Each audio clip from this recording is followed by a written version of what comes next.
Hey guys, it's Jane.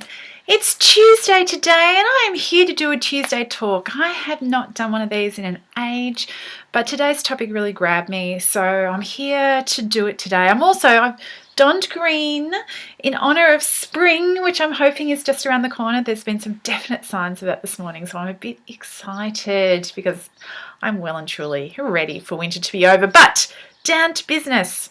The question this morning is, do you read beyond enjoyment?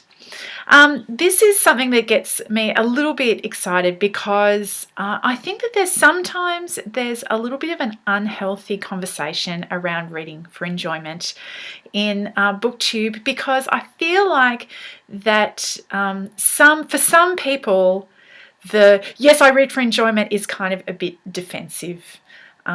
Some people maybe are feeling like others are thinking less of them because of their reading, and I know that happens in the wider world at times, that people can be snooty, but I actually haven't experienced that at all really in BookTube. I think almost all of us are here on board with reading for enjoyment, and I know I totally am. I totally read for enjoyment, and I encourage my kids to read for enjoyment. But I think that it's important to recognize that reading is more than that. I think it is. For a bunch of reasons. Firstly, because what is enjoyable about reading, at least part of what is enjoyable about reading, is learning new stuff.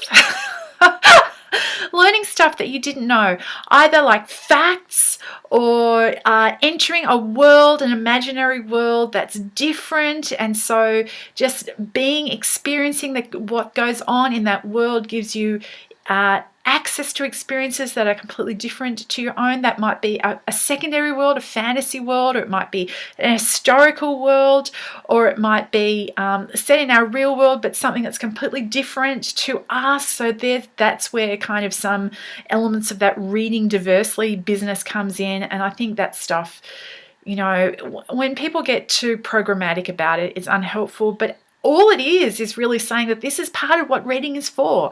It opens us up to experiences that are different from ours. That's really what reading is for, and that is what's enjoyable about reading.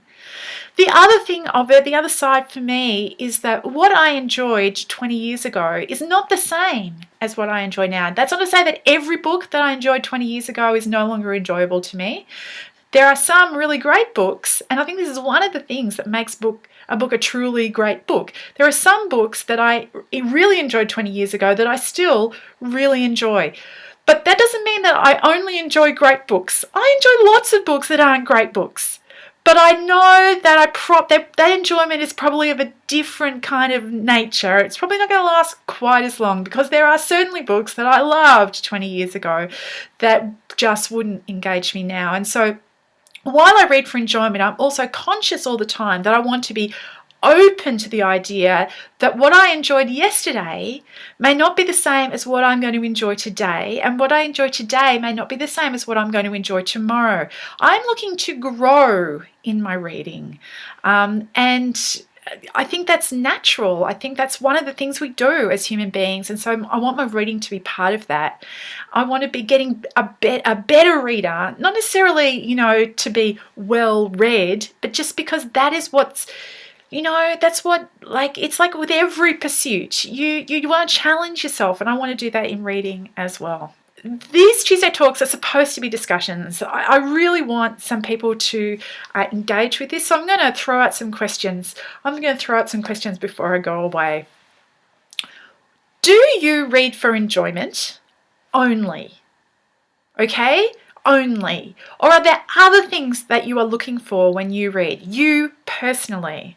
Okay? I'd love to hear what other people are looking for when they read beyond enjoyment. Secondly, do you think there's ever a time where it's worth it to read a book that you don't enjoy? Under what circumstances should you make yourself read a book that you don't enjoy? Are there any circumstances like that? Thirdly, how do you feel about people who say, no, I'm not going to do that. I'm not going to pick up that author or that type of book or whatever because I know I won't enjoy it. before I've even like tried, because I read one 15 years ago and that's just not my kind of thing. I can't read those sorts of books. Do you think that that's a perfectly legitimate response, or do you think that people should be encouraged to try new things? Okay, I hope you're all well, and I'll talk to you later, hopefully in the comments. Bye.